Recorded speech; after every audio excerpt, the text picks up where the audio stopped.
You guys can keep me honest. Welcome to our May Master Naturalist Program. Right? A little bit louder. A little louder. Yeah, for the environment. No, the light is good. I think you just have to put the microphone closer to your mouth. How's that? Okay, try. Better, okay.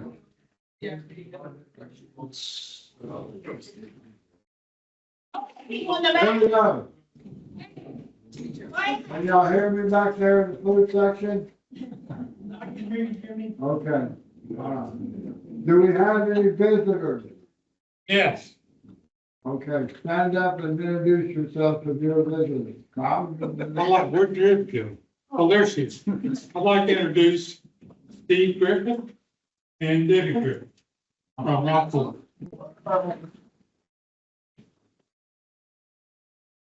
Okay. How many of you guys worked the migration celebrations? How many of you guys worked 2 days of it? How many of you guys worked 3 days of it? Who did the foursome? I did 4 days of city nature challenge. That was a great event, a lot of people and a lot of love and a lot of information to share. So thank you all for supporting that annual event. I know there's a lot of other things going on with the chapter, so I know it takes time to commit yourself to do that, so we appreciate it. Okay, John Bellinger, we need your recognition and impact data, so let me give it to you.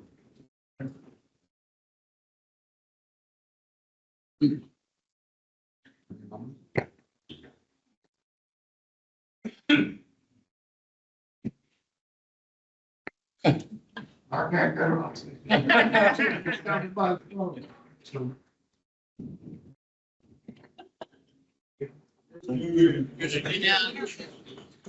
Hello, ladies and gentlemen. Glad to have you here this evening. We have a huge month of recertifications, almost as huge as last month, the best 2 months in chapter history. 17 in April, 22 in March. Wow. Mostly driven by the AT day. That's one of the harder hurdles for people to get over in their recertification. As always, most of the people that are due a recertification pin or award, I have presented it to them already. The goal is to get you all I can. So for tonight, we'd like to recognize these people. Do recertifications first. Everybody come down for pictures of the conference. Dennis Charleston, Melissa Corona, Annette Doherty, Amanda Gayford, Larry and Vicky Kirby, Mel McKee, Tom Morris, Jim and Debbie Nance, Larry Peterson, Kim Pierre, Jimmy Salinas, Luann Salinas, Robin Townsend, Rose Wagner, and Barbara Yoder. And Luann's come down for your 1,000-hour. The other two people with us, milestones are Dennis King, Dennis Carlson, and Brenda Martin, but I don't think they're here tonight. If I haven't given you, see me at the break. Okay, let's gather up for a picture here of whoever is their recertification. We'll do you by yourself, Luann, because you're extra special this time. You gonna be in that photo, John? Sure. Bell, get over here. I heard your name. You didn't recertify, you're about an hour, do you separate? No, she did. Oh, you did both, okay, I'll say go back.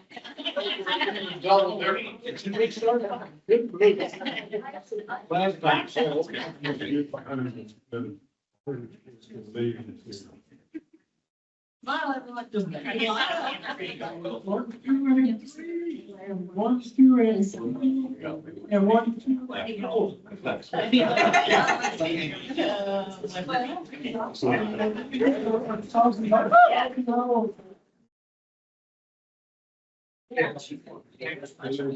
a second, can I give you a pen? Get you started. Yeah, what it is. I agree with the right copy. There you go.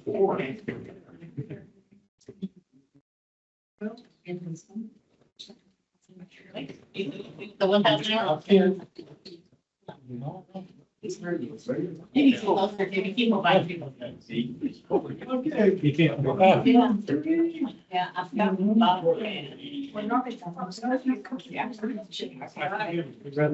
One thought. Anything else, John? Is that it? Okay. That's better, right? We need to approve the, that's slide or standby. There you go. This is more for David Plunkett, you guys.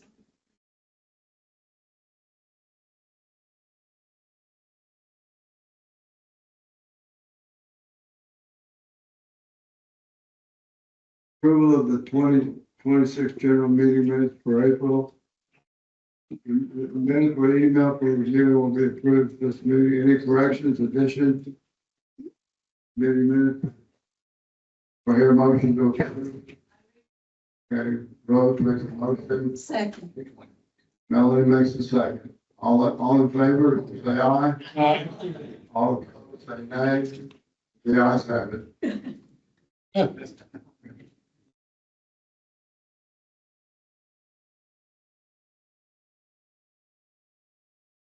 Here's a little chart on the impact data. Like I said, we have a lot of, we got a lot of activities going on, where we're reaching out to the public and there's more coming down the road. Any questions on this? Comment? Okay, Kyle.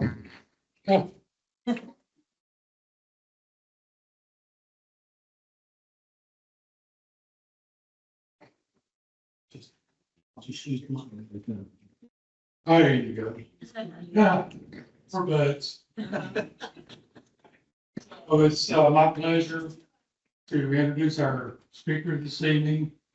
Before I do, full disclosure, Debbie, our speaker, is my cousin-in-law.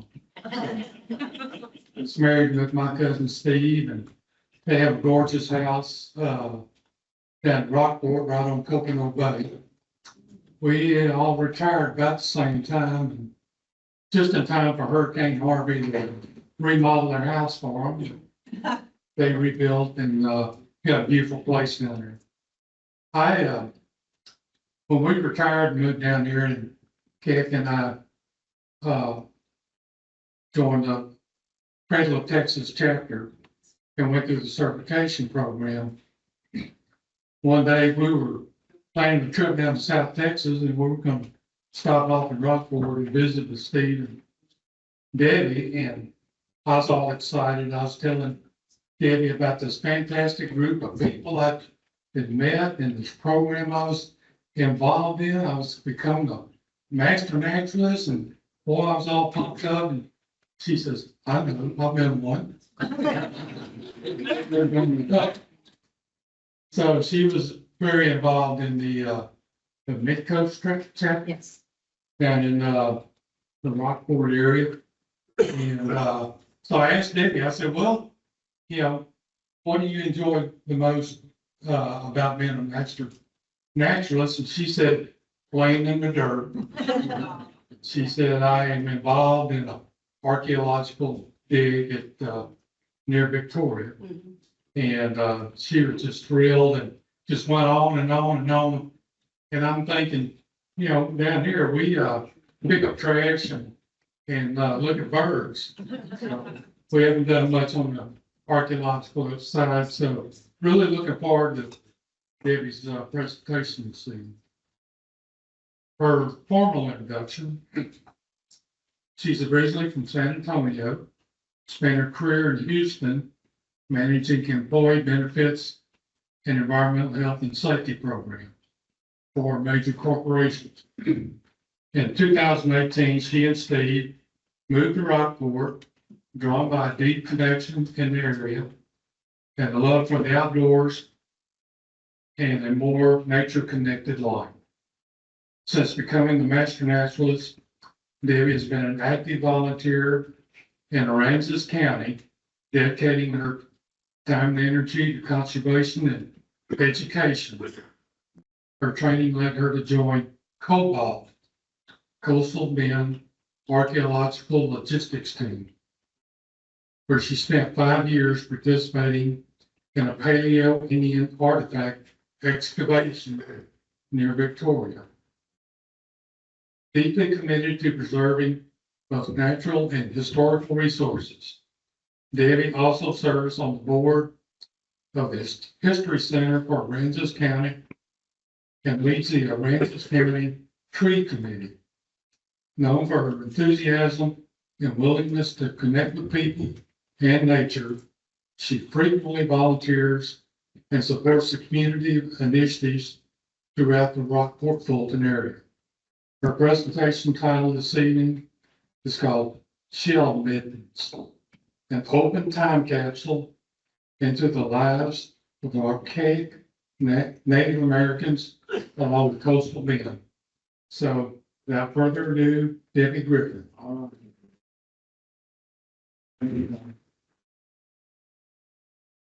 So thanks for inviting me to speak with you. I hope I don't take too long. I'm going to try to watch my time. But I'm passionate about this topic, so I'm just going to give you a brief history. First, let's imagine, okay, think about 500 years from now, maybe even 1,000. What do you think people in the year 2800 are going to think about us and where we are? How are they going to know about us? Yes. Anything else? So when you think about it, we're telling people of the future what our lives were like. So here's just one, what we leave behind is an indicator of our livelihood, community, religion, habitat, resourcefulness, etc. So these are actual facts, thinking about what's left behind that we currently use. Many of these things, they're going to still be there, okay? And what we see is very different than what they'll see in the future. So some of this is absolutely amazing. And they take longer to decay when they're in landfills because they're not exposed to the environment. So they may last longer than this. This is just another source of information why we don't mess with Texas. Okay, so I'm going to get where I can see some of this as well. So shell middens of the coastal bend. Are y'all considered the coastal bend? Upper coast. Okay. Yeah, whereas we're very smooth. So what did they leave behind? And what do we know about it that they left behind? And how do we know what's there? So the environment, at least where we're here, we're at Rockport, we're right near Coconut Bay. And so what happened is shortly after we moved there in 18, and even a little bit before that, just going around Coconut Bay, because I'm one of these, I think someone called it a drifter. Yeah. My head's always down looking at shells and rocks and this and that. Anyway, so what I did is I came across an area that had thousands of large, hard, chalky white, lightning whelks, clams, scallops, snails, and oysters. And a lot of them have the same general composition and makeup and similar signs of usage and breakage, okay? And so they were along the shoreline, Coconut Bay, that was higher in elevation. It was near coastal shrubs and a few trees. There's not a whole lot of trees right there, but lots of shrubs and grasses. And the undisturbed soil was very dark. So I found this commonality. And of course, I'll tell a little bit of my husband here. So I was collecting these things because I thought they were really interesting, especially because they were all white and they were big.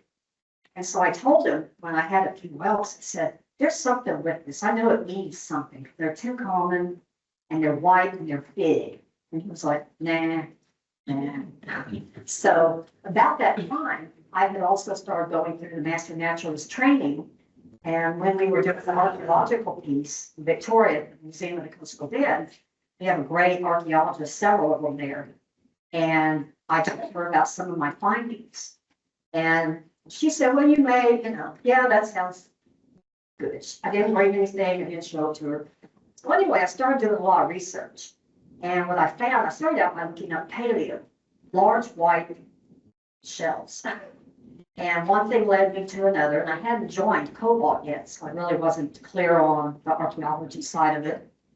And so I was doing research on it and coming across websites that had similar shells to what I had, and they were usually out of universities. And they were the same thing, and so really, it was conducted, I did the online research, looked similar. I discovered, if y'all haven't been there, TexasBeyondHistory.net is a fabulous website. And your environment might be a little bit different than ours. Ours is called the Coastal Prairie, but it is a phenomenal website. And I think it's kind of a combination through UT, A&M, maybe Southwest Texas, Texas Archaeological Society, and Texas Historical Commission. And throughout the whole website, it goes from history to prehistory, from archaic to paleo, etc. And what I did is I came across these things, and it said it was a shell midden, which I have never heard of before. So these are pictures that were actually on the website. That is a picture of what I actually was seeing of coastal Coconut Bay, and here's just another one. So what is a shell midden? It's an archaeological feature that accumulates the domestic refuse of native peoples and where they had camps and actually lived at least part of the time.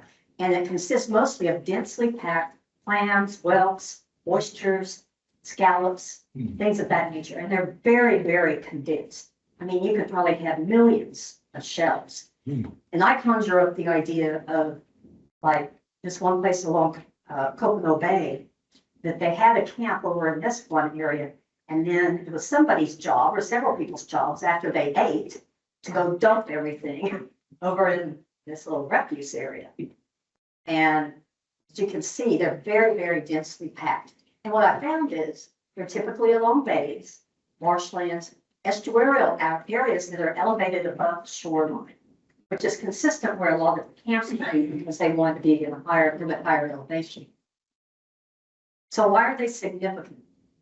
Their shell artifacts is three-dimensional. It's about past geology and environmental patterns, sea level changes, creation of bays and estuaries, native Indian settlement patterns. And so it does reflect maybe seasonal changes where they would migrate to one area or more plentiful activity and then migrate back. And then it shows about the past natural habitats like inland prairies, coastal prairies, marshlands, bays, rivers, etc. And so it tells us a lot about the lives of these Native Americans.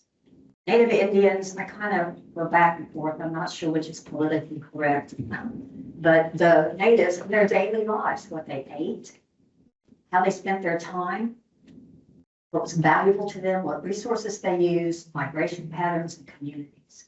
And so that's what shell middens tell us. And they're very significant, really, and they're far more prevalent than we think. So this is just a picture, a drawing. You might have seen it before because you see it kind of everywhere in this area in museums, but it's like where the Indians would camp along the bay and set up their wiki huts and things like that.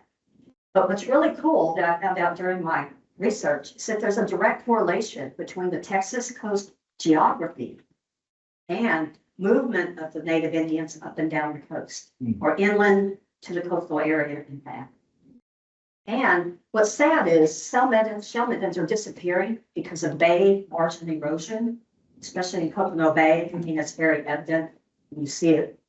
And sometimes people unknowingly, with progress, they cover it up with concrete and buildings that are kind of in that area, and so you never know again. So how old are they?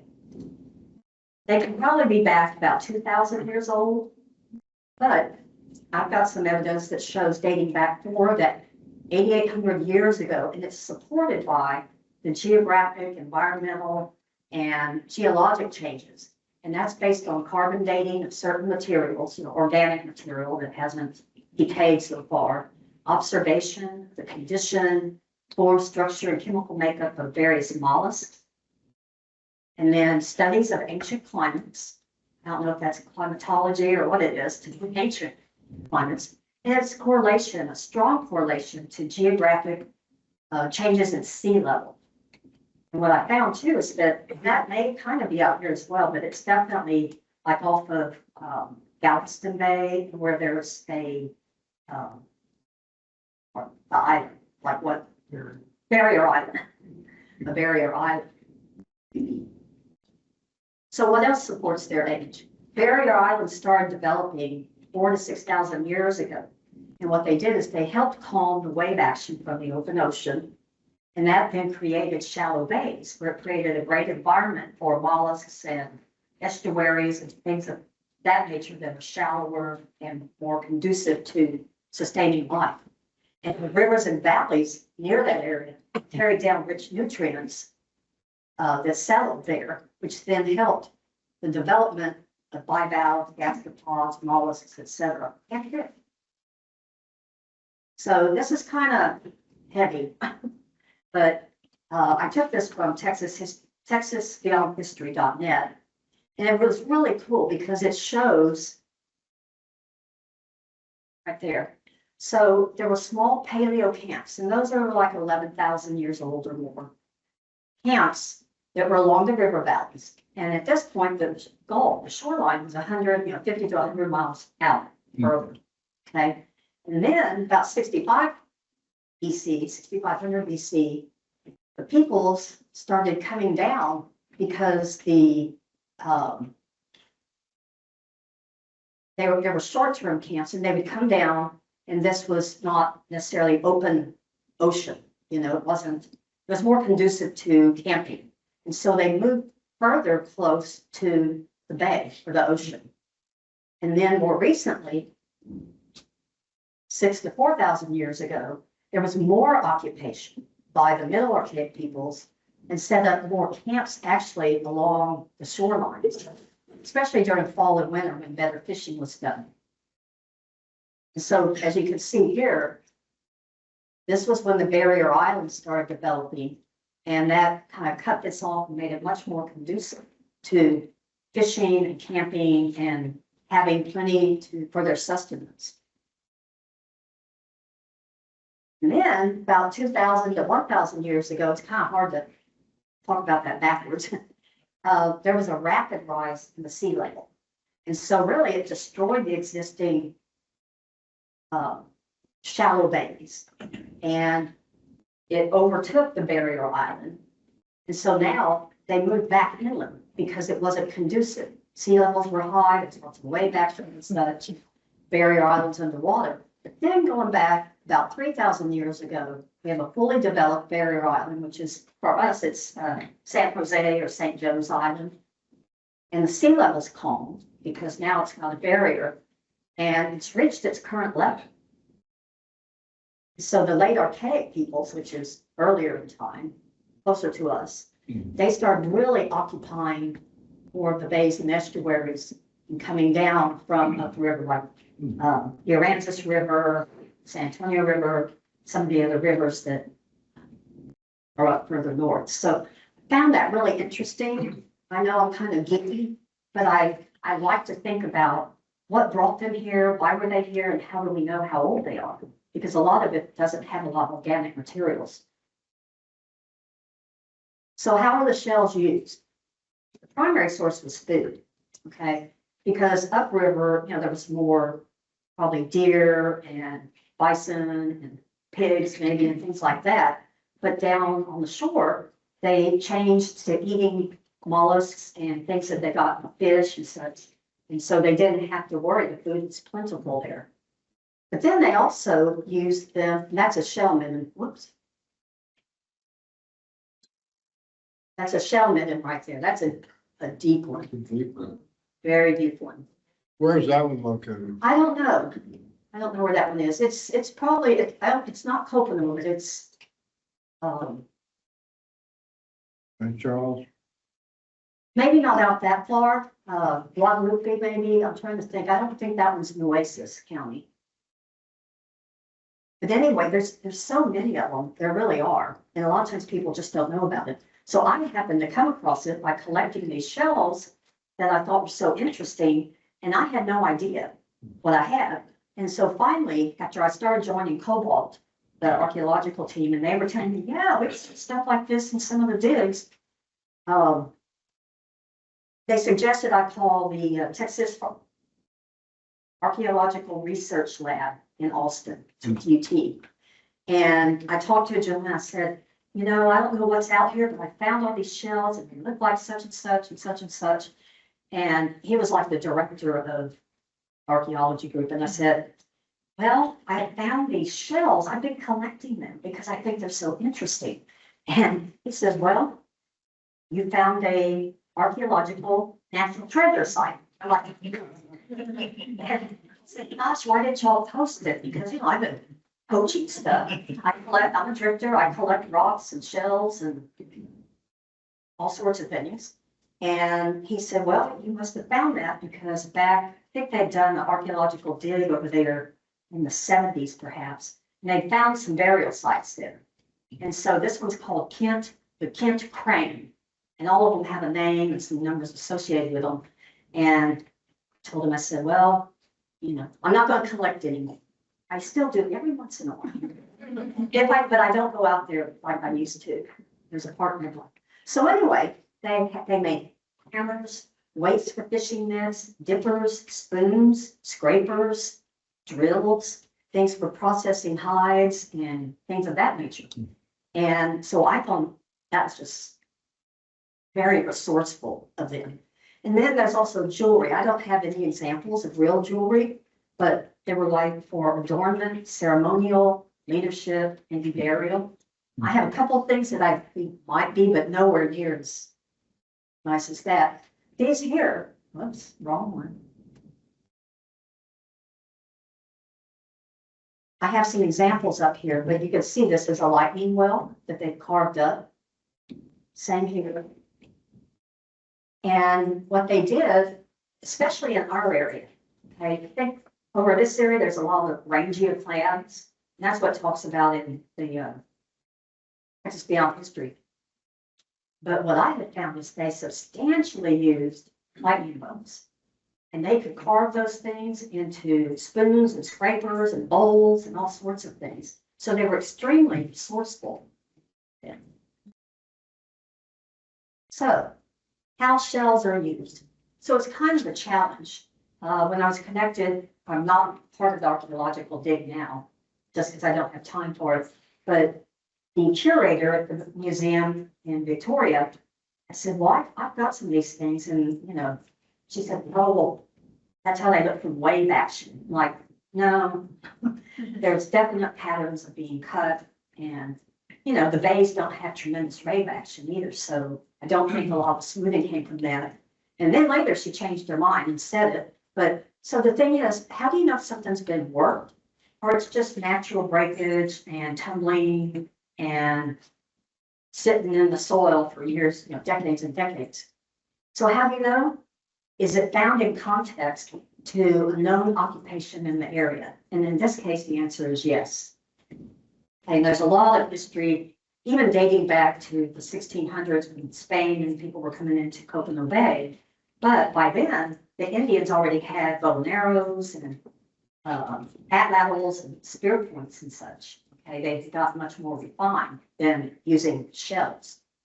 And then, does it have the expected characteristics in the right environment? And by being in the coastal area with the soil and prevalence, high prevalence of it, not having strong wave action, the answer to that is yes also. So this is just some pictures of shell middens. This is, I keep putting them wrong. That is over near me. That's in an area where there's a little bit of clear water running through into the water. There's alligators here, so I don't go there much. But I just want. But this is near, and this is exactly it. This isn't us. This isn't Florida, but where I found a lot of these is right. It looks just like that, where the wave action has kind of torn it away, and that this has become very compact Probably because a lot of the clay in the soil. Is that me? Yeah, but it's That's your okay. mind. I'm all- Going to close the antenna, right? If I do this here. There. This is one that's on the other side of Coconut Bay. So one is on the south side, and then we have access to some property on the north side. And to me, it looks like it's right where I found some of the oysters and whelks there. But again, it's an area that's higher in elevation. There's a lot of trees around there. And so this is just another one. It's showing the density of it. This is underwater. And so when the tide is higher, you can see a lot of them just right through the water. Now this one here, that's on the north side of Coconut Bay. And to me, that reminds me a lot of this right there. Because when the water's up, you can, jump into the water there. It's just, I think, very clay-like. The soil's dark and it's real thick. And so it doesn't really erode away, or it did at one time. So that's just another rendition of how they used shells and nets. So this is just a comparison of things I saw online. And what I was looking for was a validation that I was on to something and I found something really interesting. And so the red lined ones are things that I have. The other ones are things that are on the internet and what they are. Like, that's part of a whelk. That's part of a conch, horse conch. And you can tell because it has the curvature and like a screw. That I saw online, it's a hammer.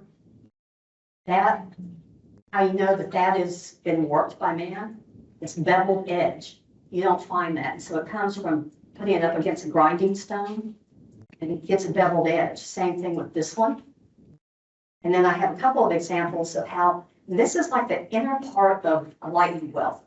So they would strip away a lot of the outer part, use it for other things, but these were hammers. They're hammers, and I have actually slammed them onto a concrete driveway and they don't break. In fact, I'm more afraid of the concrete. And then this is part of a welt that they shaped. You can see there, that beveled edge. And this is one I found right here. This is beveled, and that's not normal in nature. I think this might be some asphalt. I'm not sure. It won't come off. This is a Venus sunray. Here's another example. And they would chop them up to make scrapers. This is one here, and these are a couple that I found. These were used for a couple purposes. You can use them, attach like a shaft or a branch to it through the holes, tie it, and use it as like a hoe. I have some examples here, but what they primarily did is they would devise a like seine net, and then they would run the net at the bottom through these to hold them down. Otherwise, they're going to float and the fish are going to get out. So they used them as anchors. So how they make the holes in the oysters and whelks? A lot of times they did that with, they might bring down a couple of things of, said the word earlier, flint. But they didn't carry all that with them as they migrated down to the coast because that stuff would be heavy. So I'm sure they had some key pieces that they could use to help shape. What was used as a hammer or scraper? How did they trim pieces and shape them? How they hold them in place? How they smooth surfaces? And so what I want to do is I'm going to, how are we doing on time? You're good. So I want you to find out. Well, first I'm going to show you real quick, and then I want to go into a video about the archaeological site that I was part of and what we did. So as an example,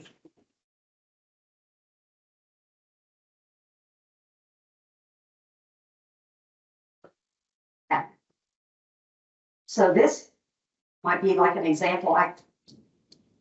Old net, I haven't made it fancy, but anyway, you can see how it would hold down the net, so the people would be on the sides holding it, stretching it, and then this would make sure that the net stayed down so the fish were caught.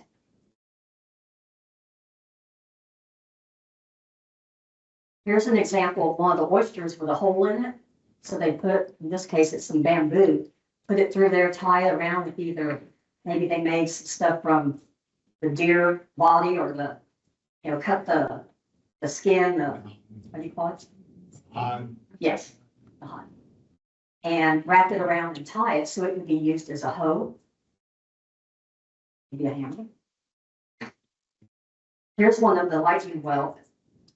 This one's not in place very good, but one of the things they did, and you can tell this is some of the consistency I saw, is that there would be a hole in the well. I'm not sure what's doing that. It's not large.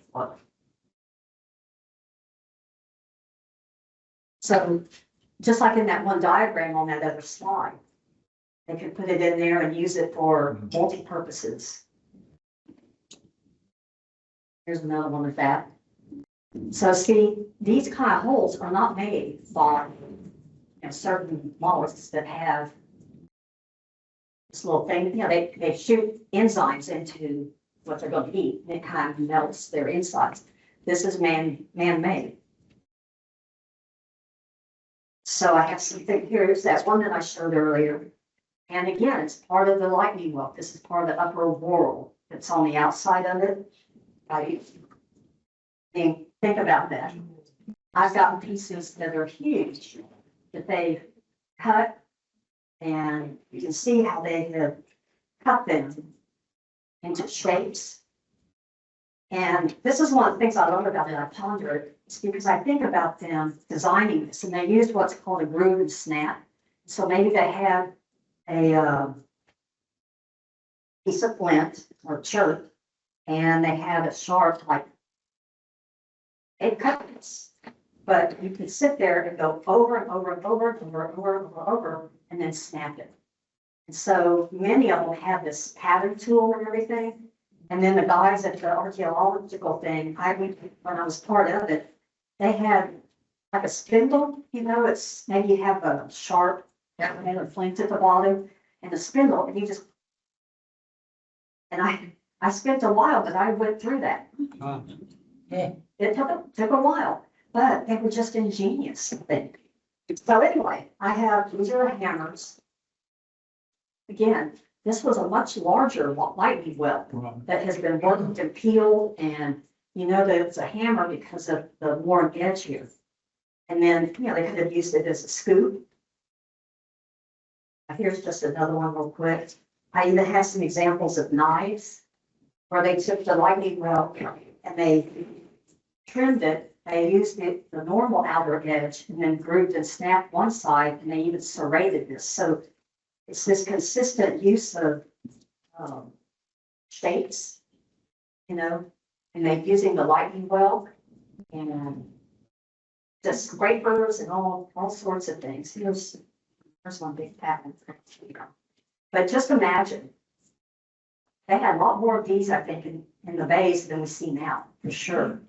And someone made this. Now, this one's actually from Venice Beach, Florida area. But it's the same kind of thing. I guess maybe they grew bigger there, but this is like a horse conch. And, multi-purpose. So we've got spoons, scrapers, bowls. This is could be like a drinking cup. This was the top of a well that they sheared off. And it's like a cup. So anyway, afterwards, I want to play this video, but there's a lot of examples up here, and you'll just see the commonality within them.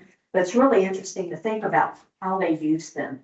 And, look at this piece. I have a bunch of these. They use it as an adze or a ball, and there's things like that. Yeah, toothpicks. I mean, refining them down. I think some of them are literally decoration. But anyway, so that's pretty cool. If there's time, I'd like to hop over to the YouTube video that we did during COVID. All activities stopped. There was an international foundation that was looking for videos because people couldn't meet in person. So we put together a video about our work, and the work takes place outside of Victoria in a place called Nursery, small little town. And there's proof of many, many, many years of occupation. And it's on an oxbow, like where the Guadalupe used to go through it. And then with the change in the river over time and everything, it created an oxbow. And there was a barrier place up above it. And so when I joined Cobalt, which I heard about through my archaeological training as a master naturalist, they invited me to come dig with them, and it was all men. It was like 5 of them that they were in their 80s, and they've been doing it for years. All the digs, all the history around this area, or at least around our counties. Oops, okay, it started. Turn it up. Louder. It was, Maybe I can say. we have used the lapel mic. Let me see what the volume is on this. Hi, I'm Heather. I'm the curator at the Museum of the Coastal Bend, an archaeology museum in Victoria, Texas. Part of my job is to manage the ongoing archaeology projects. I'm about to introduce you to my team and our ongoing project. And you're about to hear a dramatic story about human bones and lithics found in local flower beds and driveways, which led to the discovery of 10,000 years of human occupation on a riverbank in South Texas. The site we are talking about today is site number 41VT141, located just north of the city of Victoria, Texas, on the McNeil Ranch. Artifacts being uncovered date from the early Archaic and late Paleo time periods, 7,000 to 10,000 years old. This dig has been ongoing for 17 years now, and the potential is there for many more years of digging, as there are 16 acres of land on the ranch determined to be archaeologically significant. I am incredibly fortunate to work with a group of avocational archaeologists who have decades of experience doing archaeology in South Texas. This group is known as COBALT, which is an acronym for Coastal Bend Archaeological Logistics Team. COBALT and the Museum of the Coastal Bend have a cooperative agreement. They all volunteer at the museum where they demonstrate archaeology lab procedures as they process the material from our excavations. The museum provides the archaeology lab and the supplies to document and store the finds. The museum also exhibits finds from the digs to share this knowledge with the community. Texas has a special program wherein each region is assigned an archaeological steward who keeps an eye on the archaeology and provides reports to the state. Cobalt crew member Frank is one of these stewards. Frank will next tell you about the unusual way Cobalt ended up digging on McNeil Ranch. I'm Frank Condren. I live about 25 miles away from 41VT141, the McNeil site. People in Victoria, which is where 41VT141 is, and people where I live 25 miles away were getting soil from a local nursery. And they were finding artifacts and bones in the soil. And there's a loose confederation of amateur archaeologists around here who worked on LaBelle and Fort St. Louis when those excavations occurred. We found out about it. One of our group went to the nursery to find out where the soil came from, and of course they wouldn't tell him. But about that time, a dump truck came in and dumped a load of soil, so he followed the dump truck and got a hold of the landowner. And when he did, the landowner was relieved because they had to move the miners at least 3 times because they had run into human burials. And several of our group are stewards with the Texas State Historical Commission and archaeological stewards. And what we did is we went to 41VT141, which at that time wasn't named. It was just a soil mining operation. And we salvaged those burials and reburied them in a safe place. And much to the landowner's happiness, because the landowner felt bad about what was going on. And that's how we got introduced to 41 VT 141. And with the landowner's encouragement, we surveyed the site and saw that it was a major archaeological site and named it, registered it, and then started excavations there. And it's a place with 9,000 years continuous habitation. We've established that through the artifact recovery. So what kinds of artifacts are we finding? And what does all of this tell us about the people who were here up to 10,000 years ago? Bill is here to fill you in. Hello, I'm Bill Birmingham, and I'm going to show you a few of these tools that we've been finding. They're from the Paleo period. Most of them start out at 10,500 years ago to more likely 6,000 years, the more recent points. And I'm going to start out with this gouge. This is a clear fork, and as you see, there's a little bit on it. And we're theorizing these were used for woodworking. And at a site, this site has been, with the points that we're finding, they've been broken, reworked, and broken again and discarded. And we figured that these gouges were used for shaft straightening or shaft cleaning, because they had to have that little dart shaft, main shaft, and the foreshaft. So all that took some sort of tool to use for the shaving the wood. And this is a scraper, and this, you notice this is it's a uniface. It's just a big flake knocked off of a core, and then this edge is real finely worked for scraping, wood or hides or whatever. So, and what we have here is a golden drena, and this golden drena had been probably about 4.5 inches long at one time. And then as it was broken the first time, they came back in the field more than likely and alternately beveled. Right here, you see that this is, I'll hold it like this. This is the shaft, the main shaft, my thumb, holding the point. They were flaking from the, this is called a right-hand beveling with an antler tool. They would flip it over and flake again from this side. And it was, the point was probably out here and then thrown and broken again. And once it was broken the last time, which it is now, you see now, it was discarded, taken off the foreshaft and possibly put another shaft on it. That's why we're finding all these woodworking tools, because they had to have new foreshafts, new main shafts for these atlatls, dart points. And this is a remnant of St. Mary's Hall. I don't know if you can see these little fine parallel oblique flake scars. And this is known as the St. Mary's Hall. And the other end of it, it's been broken, but they utilized this as a small bit. They had a little bit there that could work wood or hides or whatever.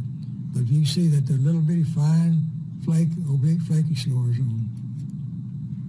And this is just another golden drena base, probably from an impact fracture on the proximal end, and it just cracks while it was hafted. Like this is the haft. The impact would actually literally crack it. And so this was left in the foreshaft that they brought from the field, come to the site, and unwrap it and discard it.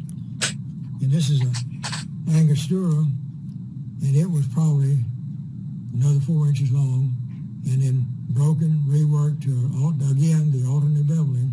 And this does have some oblique flake scars on it. And also the base has been broken off.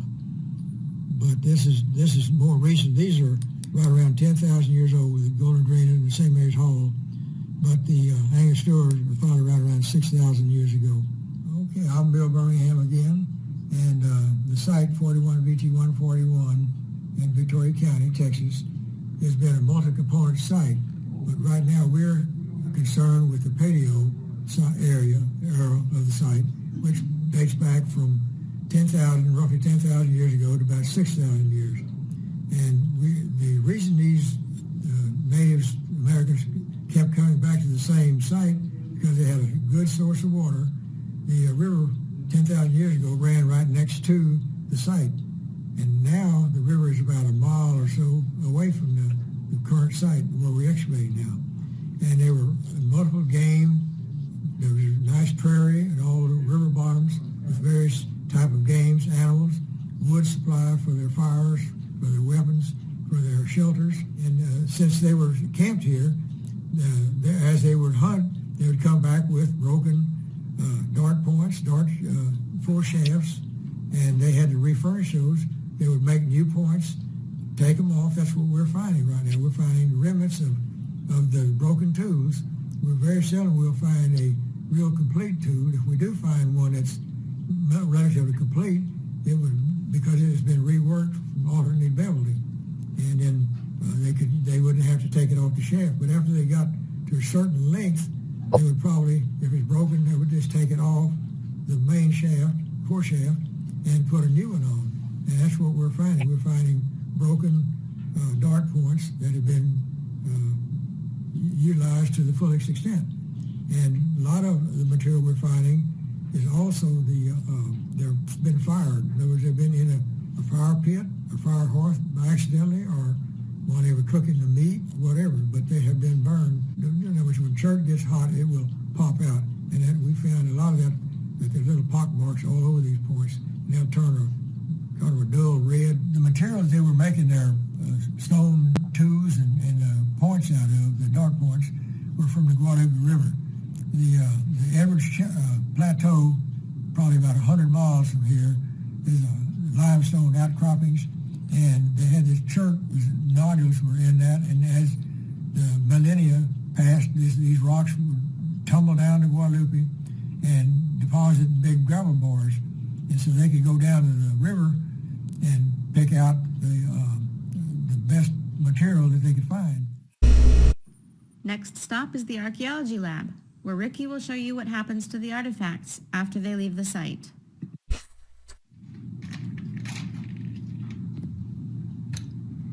Welcome to the archaeology lab. Once the items are exposed out at the dig site, such as this item, they're brought in here to the lab where they are processed, measured, weighed, and then stored. And some of them are set off for drawings. And these drawings will show up in a magazine or a book, such as this. And Richard McReynolds is the artist that does the artwork for our artifacts. And many of these artifacts we have found here at our local site.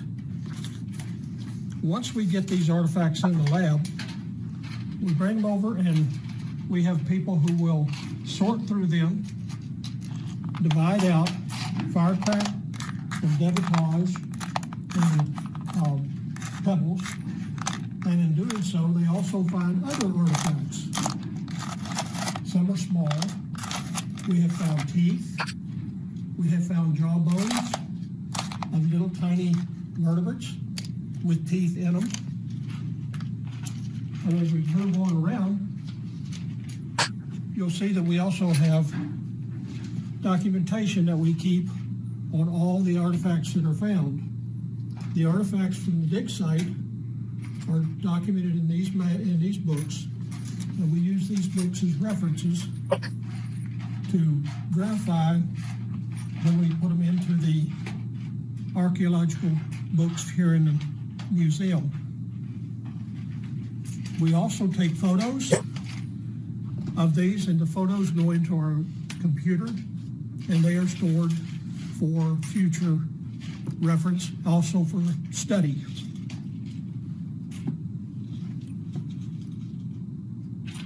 This site has provided research and educational opportunities for school groups, scouting groups, museum tours, archaeology field schools, and graduate student research. But what truly makes this project special? Hi, I'm Charlie. I'm one of the volunteers at the museum, and what I have been doing in the last 2 to 3 years is working with the group that is doing excavation of a site that's very close to the museum, and it's something that's 20 or 30 minutes away. It's very convenient. And I guess the main thing, though, of why this is important to me is the fact that these artifacts many of them, most of them, 7 to 10,000 years old, and just to have one of the artifacts and know that it's been that length of time since somebody has touched this provides some type of continuity, connection with the people that inhabited this area during that time frame. This particular excavation is special because the landowner has encouraged our continued excavation. We've been now going on 17 years, and so we've excavated a pretty big area, and we're getting so much data, and the landowner encourages. We've had training programs there. We've had summer schools. We've had archaeological societies meet here and learn to hone their techniques. A lot of good benefit has come out of the 41 VT 141. I'm Debbie, and I've had the privilege of becoming a member of Cobalt through my experience as a Texas Master Naturalist. And I never would have dreamed that I would have this opportunity to really fulfill a life's passion, which has to do with archaeology and digging in the dirt and learning about history. And what I really find fulfilling is that someone can come in who has not had any formal education and get involved, go out to the dig, learn so much from the members of Cobalt, and learn about the entire process, from land resources to the history to what the various points look like, and then to come to the lab and have the opportunity to go through the debitage and different things and ask questions and have all of them answered by the people that are here. But it's been real fulfilling to me to be part of both the dig site, which I probably enjoy the most, but also coming to the lab. And there's a wealth of articles here and publications that I find interesting. And really it's just being able to fulfill a life's passion and see how my interest in being a master naturalist and dealing with the environment and the Earth's resources kind of dovetail with the history, especially out at the McNeil site in Victoria County. I just find it fascinating and very, very happy to be part of this team and work with these gentlemen that have such a wealth of information.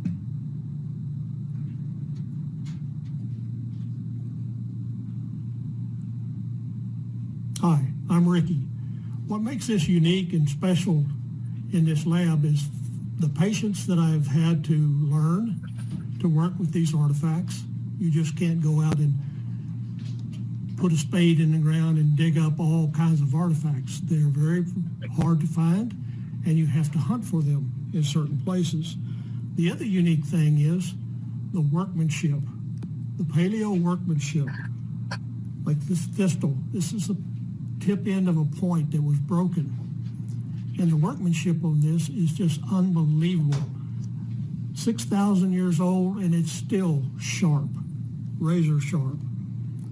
And the workmanship comes from taking a preform, a stone that they have found, and working it to where it comes in to making a actual working point for killing.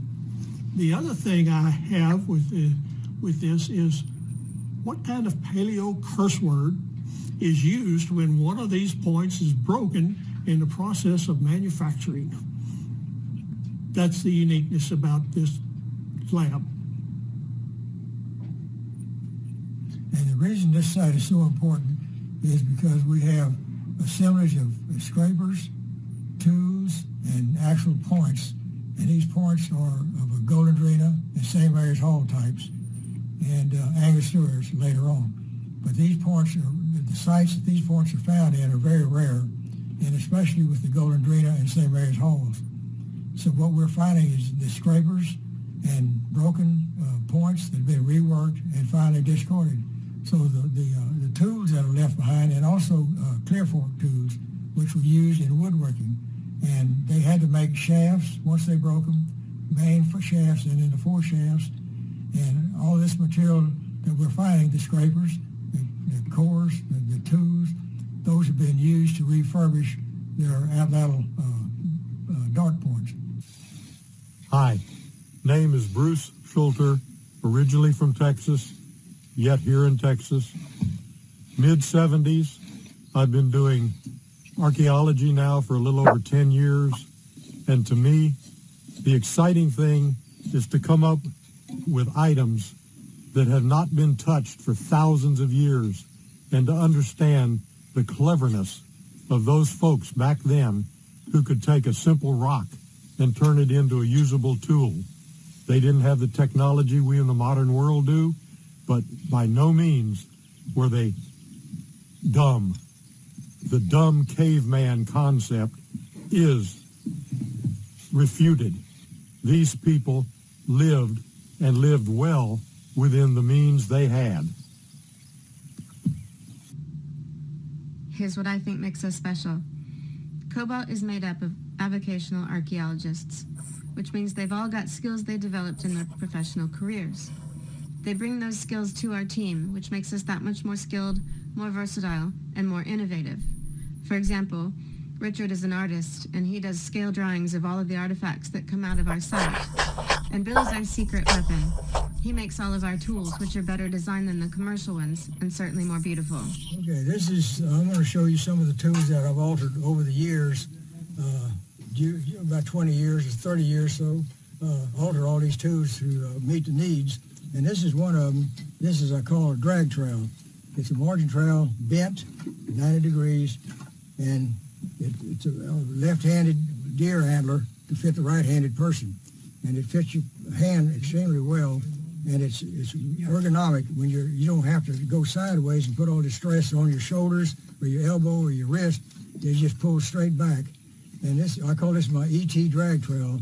This is inlaid with turquoise, and the two little turquoise look like an extraterrestrial, that movie, ET, and it looks just like his broad head and big eyes.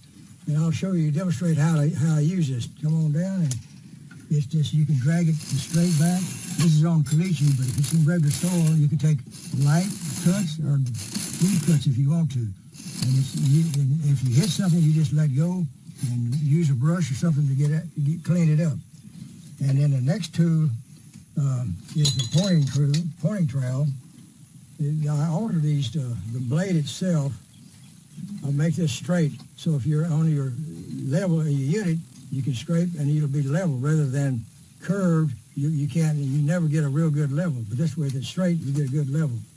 And it also has, this one has my initial in there. It's deer antler. It fits your hand real good. And but with this tool, when you're digging, you go sideways. I notice a lot of people go like so, which is okay, but it could cut your finger, and you're using side pressure on your elbow, your shoulder, your wrist. So that's why I use the drag trail. It's a lot easier ergonomics on you. Okay, and this is a plain, I have a bunch of deer antler, but this is the only one I have handy right now. It's a margin trail, and I have a lot of little brands on there, my initials, and you can see them. Anyway, this one's used, you can do the same thing, scrape sideways, or doing your profile on your walls, trim your side walls real easy with this. And this is another deer antler handle trowel. This is a very old trowel. As you can see, it's worn down to nothing. And it's really a stout, when I'm in heavy soils, I can really do a lot of heavy digging. And it also has the ET eyes. Okay, next are these little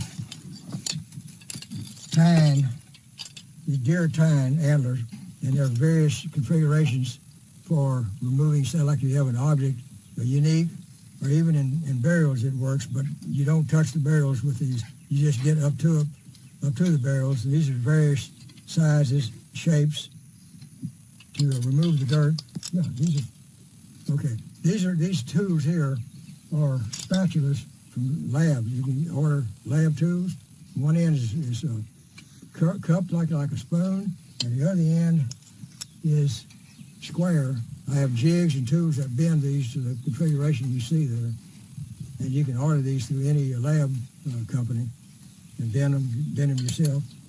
These two are actually made from stainless steel piano wire, the heads here. They're bent for, like, made these for going around burials, bone. But you actually, like I said before, you don't touch the bone with these. You just go around them. Then once you get to the bone, you use your bamboo splinters. But this is as you can see, it's at an angle. That works real good. And this one here is sort of like a little drag trail. I'm gonna get down there and show you how. This one, you just go like so or like that. And this one, when you're getting around a bone, you kind of go like this until you get to the close to the bone or the artifact, and you use the bamboo splinter. That keeps it from getting metal scrapes on it. This is a dirt scoop, and it's made out of recycled road signs. I get those from the Department of Transportation, or just individuals have a stop sign that they off their property, or any kind of sign that's made out of aluminum. And I cut them out into a configuration and then bend them. I have jigs that do all this bending.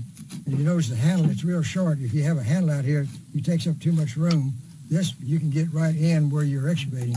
You don't have to worry about bumping your pedestal or whatever. You can just go right in and pick it up and throw it in. That good? This is a depth gauge. As you can see, it has increments of 10 centimeter increments. It's 10 centimeters, alternately white and orange. It has a little washer up here. And what we do with this is a depth gauge. We use it on the like so. That gives you 10 centimeters down. And you know, but usually the main thing we use this for is when we're digging, excavating our unit, we have a little shelf here. And with that shelf, you leave that shelf from the previous level. And when you're going down, excavating down, leave that shelf, and you can put that onto the shelf as you go down, and that'll give you your depth, just your rough depth. Then, of course, you use your line level to finish up, make sure you got the right depth. So we're reaching the end of our story, and you're wondering what happened with the human burials. We do have human remains on the site. There are 13 buried individuals, primarily female, across 3 burial areas. Because of U.S. laws, finding human remains complicates archaeology considerably. Due to that, even though we know there are other human remains on the site, they will likely never be excavated. Our team will continue to dig, hopefully to determine what those early people were doing there and how they lived. And perhaps we can learn what things changed for humanity on this site in the course of 10,000 years, and what things stayed relatively the same. What we do know is that there is much more to learn from Site 41 VT 141, and what I know is that there is much to be learned yet from this remarkable cobalt crew.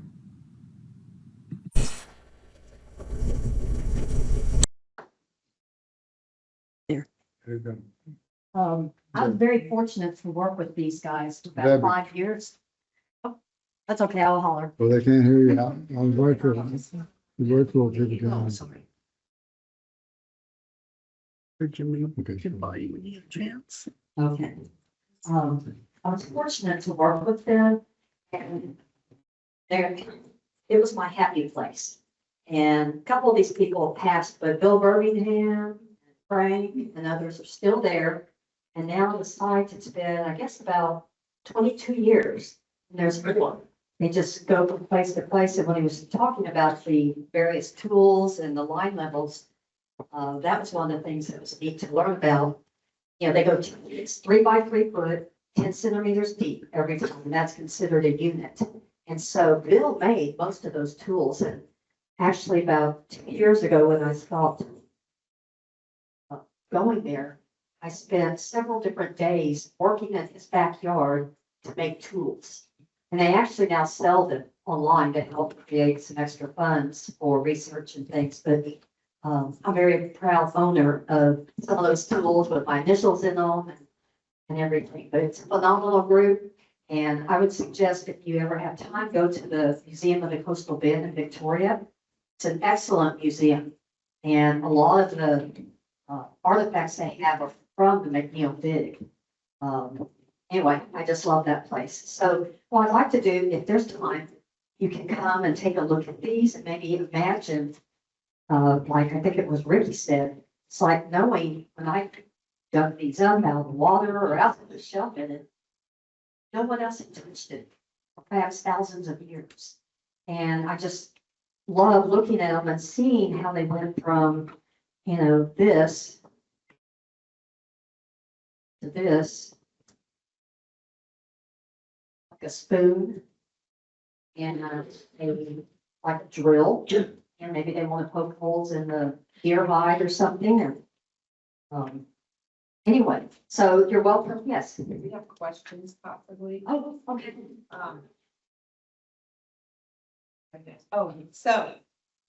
Where you found these, was it remote? And are there other people that kind of go in the area not knowing what there is? And you're supposed to repeat the question so that the other people can hear. Okay, so the question was, Is it remote? is it remote, the area that I found these things in, or are there other people that are out there looking and possibly not knowing what they're coming across? And the answer is yes, it is. It's right near a park. There's a park named after somebody that used to be a commissioner on the bay. And down a ways is where I found these. And that it was an area that had, like one of those pictures of slope, and area that turned more into a harder clay type area. But on the backside, you can still see the midden, and there's grass and everything. I don't think people know what it is. What drew you to the area? I was just looking for shells, and I would see these big ones. I mean, I was in Houston for 40 years and San Antonio before that, so I'd never seen a lightning well. I just saw some of the little shells, that had the little crabs in them. And I was just fascinated by it. And I told a few people about it. In fact, a neighbor down the street, her grandchildren, we want to go see the Indian artifacts, and would really enjoy it. They'd pick one up and say, is this one? I'd say, found one. But honestly, I don't dig anymore.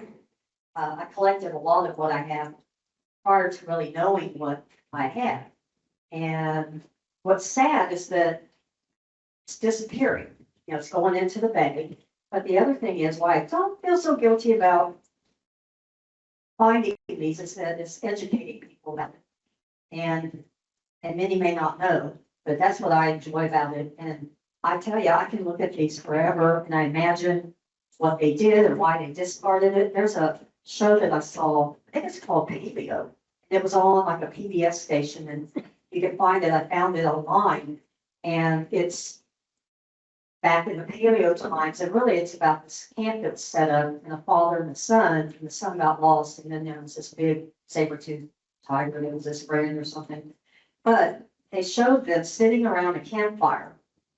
And I thought about our dig because it showed this several boys sitting around, trying to shape a tool. And the father yelled at them and just took it and threw it. And I think that's a lot similar to what might have happened out at the dig site. But then same thing with these. I think, they're just kind of randomly within it. A lot of them look the same, but there's some that have very, very obvious, no doubt, human working on them. And some might have been discards and. Oh, yes, yeah.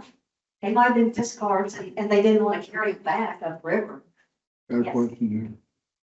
I see you are obviously very interested in the shell, but is there any pottery, stone, or bone that you're retrieving out of this shell midden?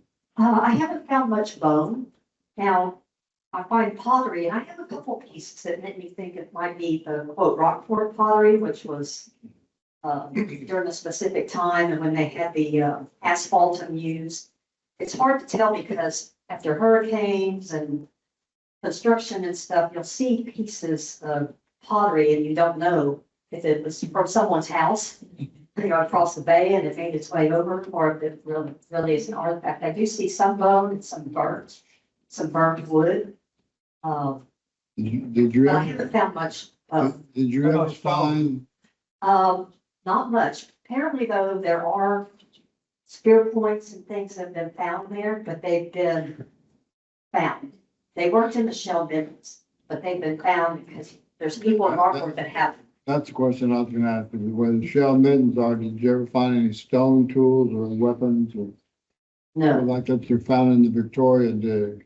Yeah, no, nothing. And if there was, I know there has been before because I've come across people on the beach. That's originally what I was kind of looking for too, once I knew that there'd been occupations there.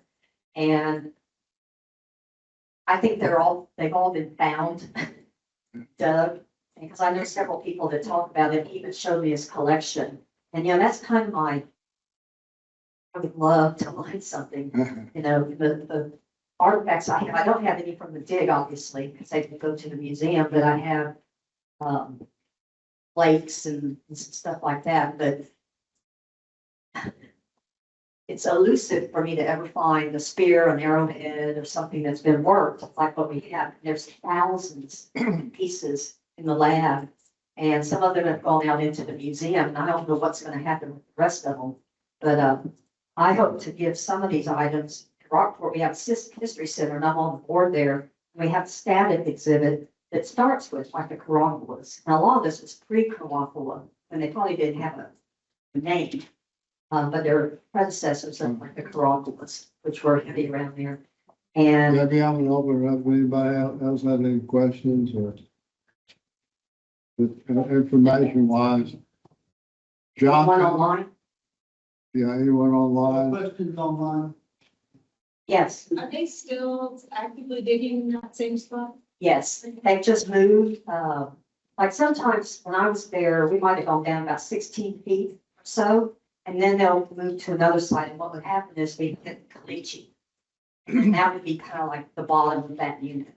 And so they have moved on to some other areas, but they're still digging every Friday. Anything else? Any more questions? And if you have time, I'd welcome you to come up here and just take a look. It's really, I think, very fascinating. We're gonna take a break, and then you can go up there and take a look at it at your leisure.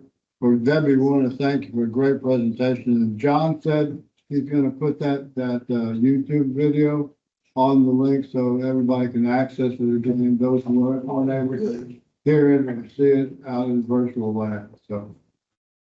Thank you for having me. All right, we're gonna take a break now and then we'll go back and like I said, we can view some of the artifacts that Debbie brought with us. Thank you, Debbie. Oh, yeah. Wow. Just need to flip the slide. Let's start off with taking your pillow and you can give us an update on that water terrain.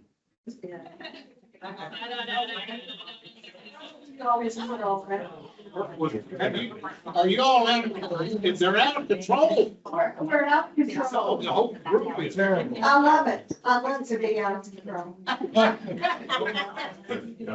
They're finally. All right, we started the bat monitoring project this week. This is our first week. We'll go till July 11th, I think it is. A lot of changes. We have a new leader from Texas Parks and Wildlife that's changed up several things that we have done in the past.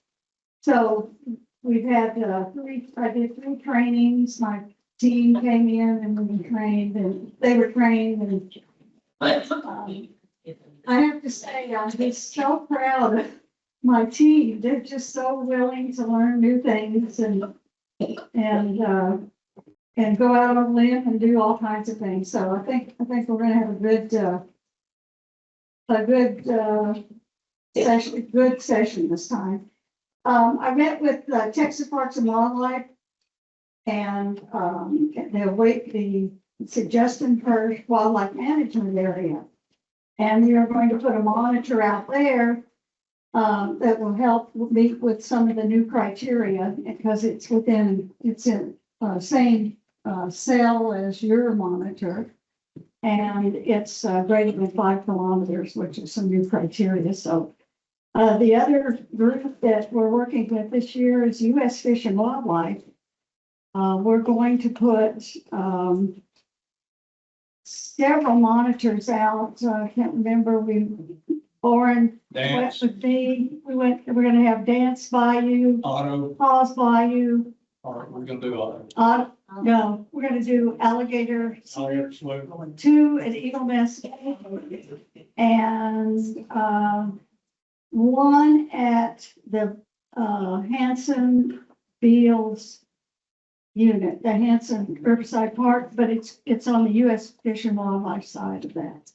Found out that the U.S. Fish and Wildlife had another monitor that they were willing to give to me. So we're going to do, instead of 18 sites, we're going to do, probably more than that. Yeah, maybe 26 sites this year. So Larry, if you're on, we got a lot of analysis this year. So anyhow, I want to thank the chapter. This does cost the chapter money. We set aside $1,500. Batteries are super expensive. We're reusing our SD cards, which calculated I have $1,400 in SD cards over the last 2 years. So we're going to reuse those this year. And I bought a calibrator for the microphone. So, and we have to buy the subscription to the Kaleidoscope Pro so we can do the analysis. So I think we spent about $1,100 this year. So anyhow, thank you for supporting this project. It's a great project. It's going to gives tremendous information on the bats in Brazoria County. Back Bridge. Go back. Oh, yes, and then the other thing, I forgot, we have at the end of the month, we have our Great Bat Bridge Survey, and we have 14 teams with the chapter. I don't know if all 14 teams will be able to go out this time, but it's the last Sunday of the month. And our chapter has done more bridges than all of the rest of the chapter. There's only a couple of chapters around the Austin area and around the Houston area. So we've done more bats surveys than all of those other chapters added together. Thank you, Mickey. Found bats. These bad people found bats. Yeah, and I understand based on some of y'all's comments, it's an unusual society underneath some of those bridges, correct? Oh, yeah. Oh, yeah. We report those too. Christine Rivers, are you on? Can you update us on the 25th anniversary planning? I know she's scheduling some Zoom meetings, so we'll hopefully get an update for our meeting minutes. Moving right along here. Patty, Dahlia, Patty. Okay, so we have finally landed on a 25th anniversary T-shirt design. It is human created by me with Photoshop. And so, let me do this one. So this is, if we do it on the front and back, it will just be our logo with just kind of updated with the 25 for the 25 years. And we have to have everything go through the state to have to be approved. So they approved both of these designs. So this is what it looks like bigger. So if we do it with that small one, like on the left chest, like we would our regular shirts, and then on the back, it would be $16 each. If we do it just the big logo and put it on the front, it would be $13 each. So I'm kind of leaning towards the front and the back because I kind of like that look. Yeah. You all like that? Okay. Yeah. Rather than just a big old, thing on the front. I think it looks a little more professional that way. Yeah. So that's the way we'll do it then. Cool. And I think the price is reasonable. It's yeah, with the bigger sizes are a little bit more, but we use Ziegler's and they do a really good job. So that's what it's gonna look like. That's good. You did a good job. I didn't think these were up to your record. Okay, these are great. I love the color. Hey, moving right along.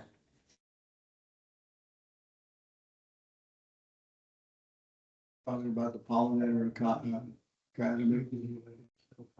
I could, I Yeah. guess, Patty could, Patty. Can you talk? Oh, Pollinator Academy, okay. So this is, the brainchild of Kimberly Mayers. You want to use that microphone so people online can? I probably can, but I will. So. I got a big voice. So Kimberly Mayer, she's our horticulture extension agent, and this is her brainchild. It's gonna be, we don't have the speakers listed up here, and I don't remember the name of the keynote speaker either. But I'll be one of the speakers on habitat gardening. John Bushman with, Mr. Gardens, he's gonna speak on like pollinator 101 at the beginning. There's gonna be a lot of, we're gonna have these totes with Pollinator Academy on this. A lot of local businesses are donating stuff, so you'll get a swag bag if you're a participant. We'll have some booths, around there. You have a question? Not a question, just a comment. Uh-huh. We signed up online and this flyer says 10, but when you sign up online, it says 9. Oh, okay. I'll let her know that. And it's gonna be held here. It's really geared toward adults, not children this time. But the man that's gonna be the speaker, he was so interested in this project that he wants to try to make it like a 3-day event, like statewide, and make it a really big deal. So, but depending on how this one goes, it may turn into something really, really big. So, you can go online. The link is on Master Gardener's website. It's on our Facebook, their Facebook. If you want to be a participant, it's $35. If you want to be a volunteer, this is kind of in partnership with Master Gardeners and Master Naturalists together. So if you're interested in volunteering for that, you can let me know. And if you want to participate, you can just register. Thanks, guys. Yeah, that QR code in the corner, that's what I use. Okay. So, I'm only commanded here tonight for treasurer report.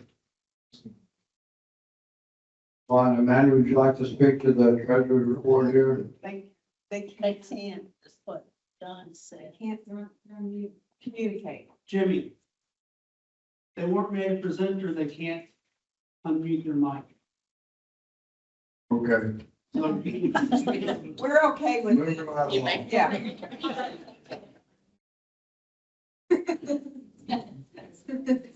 Thank you.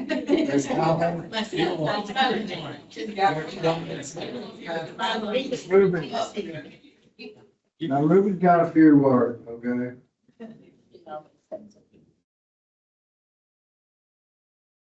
Why not? I'm gonna give you this mic for people who, I'll hold this for you, and then I'll pass it around for you. That when people online can hear you. Hello. Look what I brought. A lot of you wanted to go strictly online instead of this, but no one was responding. How many of you, raise your hand, if you have participated in the summer reading program before? That is impressive. And that's what we still need. This morning, we had a total of 7 volunteers. And I think some of you are coming through already, but at this point, we need 7 or 8 more volunteers for each library. And we have time, so we can do it. Try my best not to panic. There's just been a lot to do this spring. And I appreciate all that you've done. And I know you're gonna come through. And I'm going to have one sign sheet here and one at that table. He's going to pass it along. Do you have a chance to go ahead and sign up tonight? Or you can sign up online. We don't have it set up on, I can put it online, but I never heard back from you. If you wanted to do a sign up genius.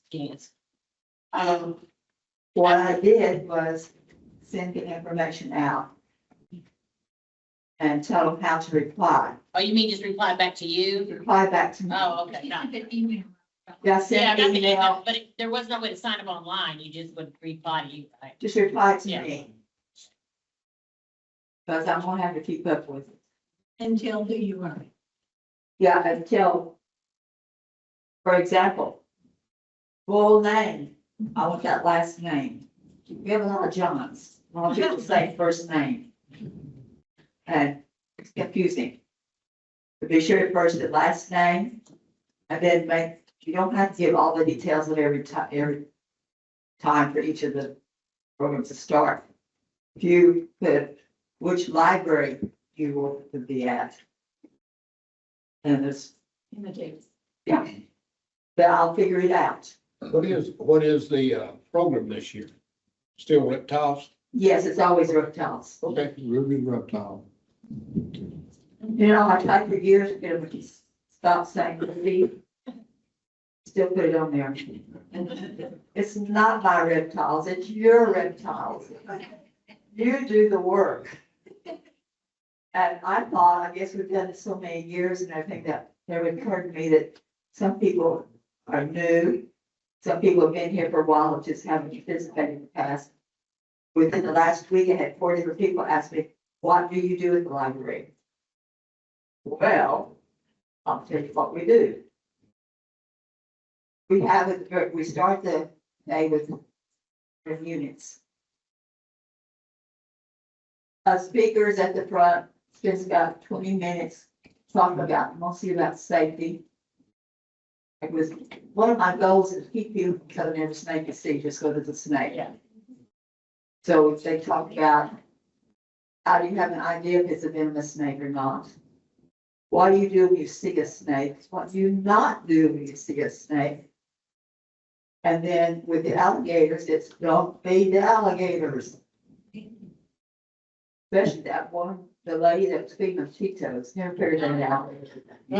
I'm sure that Cheetos is not in a normal diet. She was very pleased.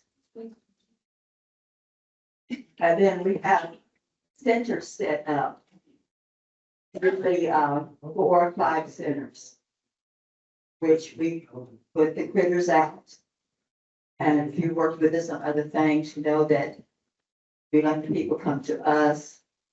They can talk to us about, they can ask questions, they can touch. And adults like to touch as much as little kids do. So basically, that's what we do. And trash. Do what? And the trash. The ocean. Oh, yes. If we have enough volunteers, we get to play with pick up trash.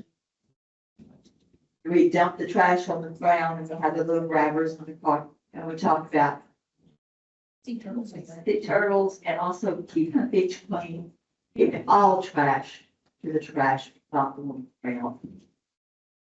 So it's pretty easy. It's not stuff that we've already done. You don't have to worry about not knowing something. I have my famous cheat sheets. And everything, every clear you're gonna be doing with, we have a cheat sheet. Oh, wow, on them. So that if they ask a question you don't know, like, how long does a box turtle live? I always forget. It's highlighted on the cheat sheet. So don't be afraid of it. And please sign up. The other thing that's new is that adopted. Oh, I also need to tell you that you're there all day, and most people choose to stay all day with it. It fix lunch for us. And it's usually pretty good. Lots of fruit and things like that. The special things we started last year, I guess we just did 1 year before, is for the special needs. And that's where you see that one. We usually will do it either before or after our regular program, so we'll be talking things back and forth for us. But the ones with the special needs, it's going to be a soothing. It's going to be dimly lit, quiet, soft. We'll use soft voices. We won't be up and moving around. We'll be staying pretty still and let them come to us. And we would really, we tried it last year and want to participate. A lot of people liked it. So we're gonna continue, and there'll be four libraries each year, they're gonna rotate around. So especially let people know, so their main advertisement, that's gonna be about word of mouth. See what else I have to tell you. What to do, okay, I think I've done it. I have something to tell you, Jimmy. Christine Rivers just texted me and told me AT hours are 1.25. 1.25. So I thought we need to wrap it up. It's time to sign up. Luann and I did that special need, session, and that was really rewarding. Where we wants to fire, so give it a try. I know, like Luann and I, we're slow to sign up, but we're fast to respond when Ruby sends out the APD. Thank you, Ruby. Thank you, Ruby. We had lots of fun.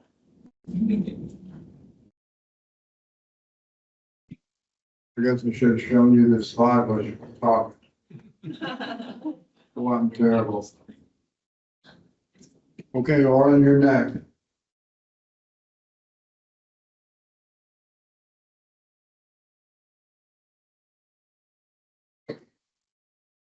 Yeah, just real quick, let me see if there's anything on here. Yeah, beach week next month will be June 1st. At the jetties, Montana jetties.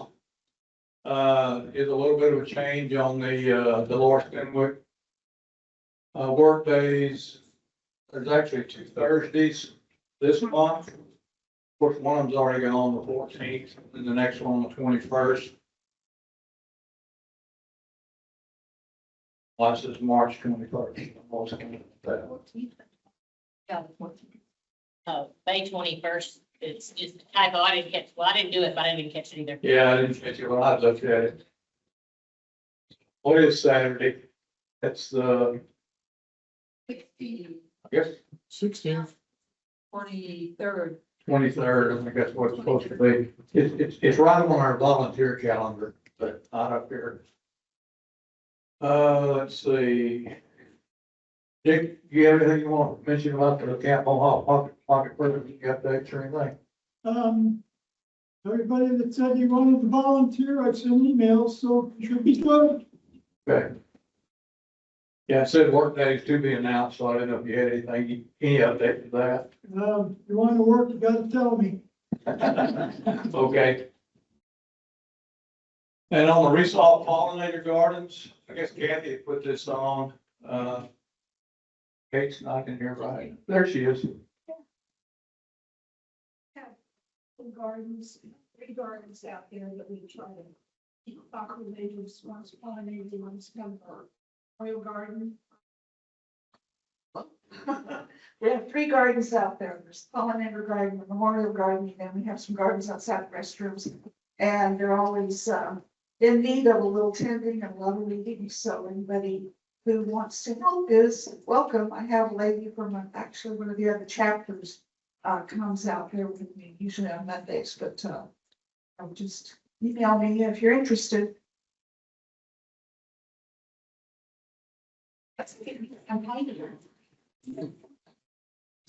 Go next screen.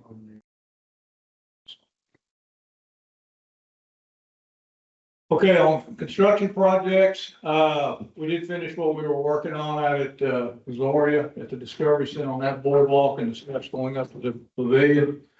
June 9th, we're targeting to start some work out at GCDO, replacing the steps, entrance steps to the office building, and then we'll follow that up. Probably completely redo the ramp up to the office building. And we have a boardwalk replaced out there, but might just hold off till the fall to do that. So by the time we get through that other stuff, it'll probably be around 100 degrees. Yeah. We're getting old, older. Be hot tomorrow. Yeah, we're not working tomorrow. Let's see, oh, well, it's not up here, but who all's involved in sea turtle patrol or egg carriers, the program? It can't just be me in here. Barbara's going on vacation, so. Oh, okay. Well, anyway, the last update I've seen, I think there was something significant about this time in history, specifically 2017. Our overall program's already surpassed that number. I think we're up to like 254 nests or something like that. Well, all but 5 of them are down in South Texas. But we can claim fame to 5 of them. Well, if we release the babies where they were born, then we would have more. Tell us what you really think. I agree. But we do have 5 in the upper Texas coast. We got 1 down at Sargent, and I think 4 technically are on the Gallatin side of San Luis Pass. But anyway, this time of year, they're usually in full swing around here, our coastline. So even if you're not patrolling, but if you happen to be on the beach, keep your eyes peeled for tracks. And you see something you think might be turtle tracks, that's okay. Call the turtle hotline. They have a picture of Marty on Facebook carrying the eggs of it. Yeah. It was just. Yeah, there's about, 9 or 10 pictures on that. Yeah, there's a bunch of pictures on that Facebook for that last nest that was found. Anyway, sea turtle program's in full swing, so like I say, keep your eyes peeled. Thank you, Artie. Any final items or any questions from the floor? Do I hear a motion to adjourn? Anybody second it? How many hours? That's 27. 1 hour for the business meeting and what did they say? 1, 2, 5, 4. And 1 report for the 18th. Business meeting is what, 1 hour? 1